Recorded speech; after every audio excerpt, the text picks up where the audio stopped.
হাই নতুন এটা ভিডিঅ'ৰ সৈতে আকৌ আপোনালোকৰ মাজলৈ আহিলোঁ। আজি যে একদম বিৰাটে বেছি গৰম, তাৰ মাজতে ভাবিছোঁ এটা ভিডিঅ' আৰম্ভ কৰোঁ। আৰু আজি ভিডিঅ'টো আৰম্ভ কৰিছোঁ মানে মোৰ শাহুমাক পৰা আৰম্ভ কৰিম আৰু দেই। তেখেত মানে নাছিলে যিহেতু ঘৰত, তো আহিছে, তেখেতে কি কৰিছে তাকে বোলো অকণমান দেখাওঁ লং ভিডিঅ'ৰ জৰিয়তে। তেনে ব'লক ভিডিঅ'টো ষ্টাৰ্ট কৰোঁ।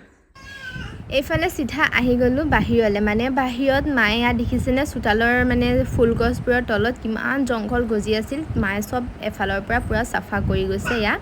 তাকে বোলো অকণমান দেখাই দিওঁ, যিহেতু মাৰ পৰাই ভিডিঅ'টো আৰম্ভ কৰিছোঁ। তো ইয়াত দেখাই দিছোঁ, চাওকচোন চাৰিওফালে ইমান ধুনীয়া একদম চাফা। মানে মায়ে মানে বন এডালো গজিব নিদিয়ে দেই, তেনেকুৱা মানে যি পায় চব মানে উঘালি কৰি পূৰা চাফা কৰি দিয়ে। এই আপোনালোকক অকণমান দেখাই দিছোঁ। তাৰপিছত মই পিছফালেও দেখাম, পিছফালেখিনিও মায়ে পূৰা ধুনীয়া চাফা কৰি থৈছে। আমিনো কি আৰু হয়নে, ওপৰৰ পৰা কামবোৰ কৰোঁ, ভিতৰৰ বাহিৰৰবিলাকটোৱে মায়ে কৰে আৰু তাকে দেখাই দিছোঁ আপোনালোকক। একদম মা অহা পিছদিনাখনি লগতে মানে এইবোৰ একদম পূৰা জংঘল দেখিছে, এইবোৰ একদম চব চাফা কৰি দিলে। মানে যিমান গছৰ তলত জংঘল যি জতুৱা আছে মানে সকলোখিনি একদম পূৰা পৰিষ্কাৰ। তো সেয়ে মানে ঘৰত মানে মা হওক বা শাহুমা হওক একদম লাগেই হয়নে, কাৰণ তেওঁলোকে ক'ত কি আছে সকলোখিনি মানে এফালৰ পৰা চাই, আমিতো ওপৰৰ পৰাহে কৰোঁ। যি নহওক এতিয়া যাওঁ ভাত বনাবলৈ। মায়ে মানে বাহিৰৰ কাম কিছুমান আছে সেইবোৰ কৰি আছে, মই বোলো ভাতকেইটাকে বনাওঁ, একদম কাম বন কৰি জল্দি আজৰি হৈ লওঁ দেই। আপোনালোককো দেখাই আছোঁ। মেচিনত কাপোৰ দিয়া আছিলে, তো চাৰ্ফ নাছিলে, পাপাই দোকানৰ পৰা চাৰ্ফ আনিছেহে, এতিয়া অলপ দি দিওঁ। তাকে কাৰেণ্টটো নাই, দি থ'ম আৰু যি হয় আৰু অহা সময়ত মেচিনটো চলাই দিম আৰু এতিয়া দি থ'লোঁ আৰু এজনীক তাত এৰি থৈ আহিছিলোঁ খেলিবৰ কাৰণে, দেখিছেনে ক'ত পালেহি পাইনে? ঐ এতিয়া যোৱা হয় কি কৰিলা হয়? কি কৰিলা হয়? কথা নুশুনে, একদম কথা নুশুনে।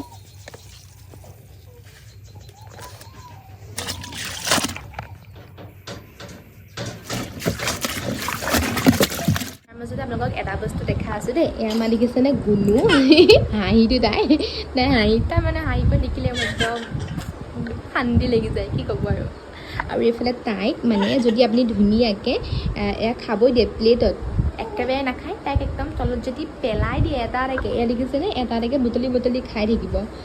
মানে প্লেটত দিলে কোনো পধ্যেই নাখায়, প্লেটৰ পৰা পেলাইহে দিব ওলটা, তাৰপিছত তলৰ পৰা এটা বুটলি খাই থাকিব। আৰু দেখিছে কেনেকুৱা চিঞৰ বাখৰ কৰি আছে। আৰু দেখাই আছোঁ আমাৰ কৃষ্ণাক, এয়া হৈছে আমাৰ কৃষ্ণা দেই, কৃষ্ণা। ইয়াক নতুনকৈ আনিছোঁ। আগতে আমাৰ যিটো চৰাই আছিলে টিকু, আপোনালোকক দেখিছিলে ন ভিডিঅ'ত, তো সি মানে উৰি গুচি গ'ল। সেইটো আমাৰ মানে আমাৰ কাৰণেই আমাৰ হেৰি নোহোৱা দেখি গুচি গ'ল আৰু। তো এইটো মানে নতুনকৈ আনিছোঁ, আনা ধৰক 2 সপ্তাহমান বেছিয়ে হ'ল দেই। তো এয়া চাওকচোন, এয়া কিমান ধুনীয়াকৈ খাই আছে, দেখিছেনে? সি মানে চব খায়, ভাত বিস্কুট ফল মূল যিমান যি দিয়ে সি চবেই। কৃষ্ণা মানে তাৰ নাম ৰখা নাছিলোঁ দেই, তাৰপিছত পাপাই মানে সুধিলে যে তাৰ নাম ৰাখিলানে নাই, মই বোলো নাম এতিয়ালৈকে ৰখাই নাই। তাৰপিছত পাপাই একদম ধুনীয়াকৈ চাই কৰি নাম দিছে কৃষ্ণা। মৰমে লাগিছে ন নামটো, কিন্তু পাপাই কৃষ্ণা মানে এয়া হেৰি কমেডি থাকে যে গোবিন্দৰ হেৰি কৃষ্ণা, কপিল শৰ্মা শ্ব' কৃষ্ণা, পাপাই মানে তাক খুব বেছি ভাল পায়, মানে তাৰ কথা কৈয়ে থাকিব। তো ইয়াৰ নামো মানে সেই তাৰ নামটো ৰাখিছে কৃষ্ণা। ভাল লাগি গুচি গ'লে উপায় নাই, কিন্তু ইয়াক ভালকৈ মানে মৰমেৰে যতনেৰে ৰাখিব লাগিব দেই, কাৰণ ইহঁতক যিমানেই আপোনালোকে ভাল খাব দিয়ক, যিমানেই ভালকৈ নাৰাখক কিয়, ইহঁতে যদি এবাৰ উৰি যাব পাৰে নহয়, উৰি যাবই। কাৰণ সিহঁতে মানে মুকলি আকাশত থকা নিচিনা মানে কেতিয়াও নহয়, আপুনি যিমানেই ইহঁতক ভালকৈ খাব কৰিব নিদিয়ে কিয়, চান্স পালে কিন্তু উৰি গুচি যাবই দেই ইহঁতে। আৰু এইফালে চিধা আহি গ'লতো একদম আমাৰ ভাঙা চিঙা পাকঘৰটোলৈ। আৰু এইফালে লগাই দিলোঁ জুই, মানে বনাবলৈ আহিছোঁ ভাত। আৰু আজি ভাত জুইত বনাম। জুইত বনোৱাও মানে ভাত জুইত বনোৱাও কাৰণ আছে। ভাত জুইত বনোৱা কাৰণ এটাই, মানে ভাতৰ মাৰ লাগে। কিয়, যিহেতু কাপোৰগাল দেখিছে মেচিনত কাপোৰ চাপোৰ দি থৈ আহিছোঁ, আৰু আমাৰ মা মানে কাপোৰ ধুলে তাত ভাতৰ মাৰ দিবই, নিদিলে মানে একদম মা কাপোৰ ধোৱা পচন্দ নহয়। যদিও মই কেতিয়াবা কাপোৰ ধুই এনেই নীল চিল দি যদি মেলি দিওঁ, মায়ে আনি পেলাই আকৌ ধুব, ধুই পেলাই একদম ভাতৰ চাতৰ মাৰ দি একেবাৰে পিন্ধা কাপোৰটো আৰু উপায় নাই। তো সেই মাৰ কাৰণে এতিয়া মানে মই জুইত ভাত বনাবলৈ একদম পূৰা যোগাৰ কৰি লৈছোঁ, দেখিছেনে? এইফালে চাউল ধুই কৰি লৈছোঁ, এইফালে একদম পূৰা জুইত লগাই দিলোঁ। ভৰকৈ জুইত জ্বলি গ'ল। এতিয়া ভাতটো হৈ যাব 2 মিনিটতে। তো চাই যাওক, 2 মিনিট নহয় আৰু আধা ঘণ্টামান লাগেই মোৰ ভাত বনাবলৈ। আৰু এতিয়া ভাত বনাওঁ, ভাত বনাই লৈ পেলাই বাকী যি য'ত বনাম বাৰু সেইবিলাক গেছতে বনামগৈ আৰু। আৰু ঘৰ দুৱাৰ মানে একোৱেই সাৰা নাই, সেইবোৰ কৰিবলৈ আছে। তো এটা এটাকৈ কৰি গৈ থাকিম বোলো, লাহে লাহে ভাতকেইটা বনাওঁ আৰু হয়নে। আমিতো ক'তো অফিচলৈ নাযাওঁ, অফিচলৈ যাম নেকি, নাযাওঁ, ঘৰৰ কামখিনি কৰিম, ভাত পানী খাম, শুম, সিমানেই আৰু। ভাতটো ৰেডিয়ে হ'ল আৰু এইফালে দালি, এয়া দালি উতলি আছে দেখিছেনে, অকণমান দেখাই দিছোঁ। এয়া আছে পৰখাতৰ দালি, ঔটেঙা দি দিছোঁ তাত। এয়া দালিটো হ'লেই আৰু তাৰপিছত বন্ধাকবি আলু ভাজি বনালোঁ আৰু এতিয়া তিতাকেৰেলা ভাজি অকণ বনাম পাপাৰ কাৰণে, কাৰণ পাপাই তিতাকেৰেলা ভাজি খুব বেছি ভাল পায়, কৈয়ে থাকে মানে আনে যে তেনেকৈ মানে আমি ইমান নাখাওঁ দেখি মানে তেনেকৈ ইমান নবনাওঁ, যেনেকৈ আনে তেনেকৈয়ে থাকে, পিছত পেলাই দিয়া হয়। তো সেয়ে পাপাৰ কাৰণে তিতাকেৰেলা ভাজি বনাবলৈ বাকী আছে। তাৰপিছত ভাত হৈ গ'ল ৰেডি আৰু এইফালে ভাতৰ মাৰখিনিটো থৈ দিছোঁ মাৰ কাৰণে, মা সেয়া কাপোৰত দিব ধুব আৰু সেয়া কি কৰিব মায়ে। তো এইফালে একদম ভাত দালি ভাজি ৰেডি হ'ল। আৰু এইফালে এয়া পাপাৰ লগত মানে ঘৰৰ ওচৰৰে আৰু বা এজনী ছোৱালী, এয়া পাপা মানে গৈছিল, পাপাৰ লগত লৈ আহিছে। আৰু এয়া দেখিছেনে গুণুৱে পূৰা খেলিছে দেই। প্ৰথমতে মানে তাই খেলিব বিচৰা নাছিলে, তাৰপিছত যেতিয়া ফ্ৰী হৈ গ'ল একদম পূৰা খেলিছে, ইমান দুষ্ট কৰিছে, পিছত দুজনীয়ে মাথা গৰম কৰি দিছে গম পাইনে। এইফালে পূৰা ভাত পানী বনাইকৈ হৈ গ'ল, আহি গ'লোঁ মোৰ ৰুমটোলৈ।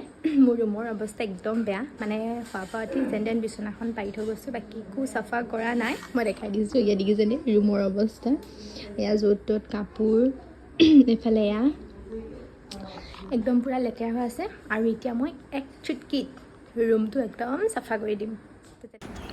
এইফালে এয়া একদম ৰুম পূৰা চাফা হ'ল, ঘৰৰ গোটেইখিনি কাম বন কৰি, লগতে ৰুমটো অকণমান লাহে দিয়ে চাফা কৰা হয়, কাৰণ বাহিৰৰ কামবোৰ আগতে কৰি আহোঁ মই, তাৰপিছতহে নিজৰ ৰুমটোলৈ আহোঁ দেই। এইফালে আকৌ ধুনীয়াকৈ ঘৰৰ সকলো কাম বন কৰি আজৰি হৈ, আৰু কাকাৰ যিহেতু গাটো অসুখ, মায়ে ক'লে বোলে ব'ল গৈ পেলাই এটা খবৰ লৈ আহোঁ, সেয়ে এয়া ধুনীয়াকৈ যাবলৈ ওলালোঁ মামীহঁতৰ ঘৰলৈ, মা আৰু মই যাম। এইফালে চিধা আহি পাই গ'লোঁ মামীহঁতৰ ঘৰ, এয়া একদম মামীহঁতৰ ঘৰ আহি পাই গ'লোঁ। আহি পাই একদম মোৰ চকু পৰিছে এইজোপি ফুলত, চাওকচোন ফুলজোপা ইমান ধুনীয়াকৈ একদম লাগি আছে, একদম পূৰা একদম জোপোহা হৈ তলৰ পৰা ওপৰলৈকে লাগি আছে। আৰু আহি কি বোলো ধুনুক এখন ফটো মাৰি দিছোঁ দেই, আৰু আপোনালোককো দেখাম, যিহেতু মামীহঁতৰ ঘৰলৈ আহিছোঁ কি কৰোঁ অকণমান আপোনালোককো দেখাবলৈ চেষ্টা কৰিম। যিদৰে আগতে আহিলেও অকণমান ভিডিঅ' কৰি দেখাওঁ ন, তেনেকৈ দেখাম দেই। ব'লক ভিতৰলৈ যাওঁ।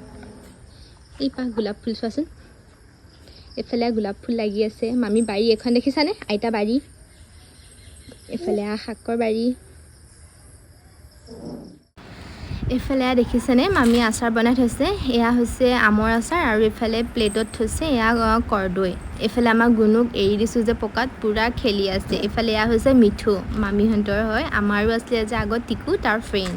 এইফালে এয়া মামীয়ে চাহ বনাই আছে, মই বোলো অকণমান হেল্প কৰোঁগৈ মামীক। তাৰপিছত অকণমান হেল্প কৰি দিব আহোঁতে দেখিলোঁ গাখীৰখিনিয়ে ফাটিলে চাহৰ, উপায় নাই আৰু কি কৰিব। তাৰপিছত মামীয়ে ক'লে কি ঘৰৰ কঁঠাল এটা আছিলে, অকলেতো খাব মন নাযায়, তোমালোক থাকোঁতে কঁঠালটো উলিয়াওঁ দিয়া খাবলৈ। মই বোলো ঠিক আছে উলিয়াওক। পিছে ভয়ো লাগে দেই, গৰমত যে কঁঠাল খালে ঘামুচি হয় বুলি যে কয়, সেইটোনো উপায় নাই বোলো। মামীয়ে কঁঠাল উলিয়াওঁ বুলি কৈছে যদি অকণমান কঁঠালৰ জুতি লওঁ, আৰু সেয়ে দেখিছেনে পূৰা খোৱাত লাগি গ'লোঁ। ইফালে আকৌ মামীয়ে নতুন ফোন এটা কিনিলে, মোক মানে ফোনটো চাব কৈছিলে। তো চাওঁতে দেখিলোঁ এইজনী মই, মানে এয়া হাজবেণ্ডৰ ঘৰত, মানে হাজবেণ্ডলৈ নাহা আগতেই মানে উঠা ফটো দেই, মানে আগতে মই মাজে মাজে আহোঁ ন, তো তাৰে ফটো।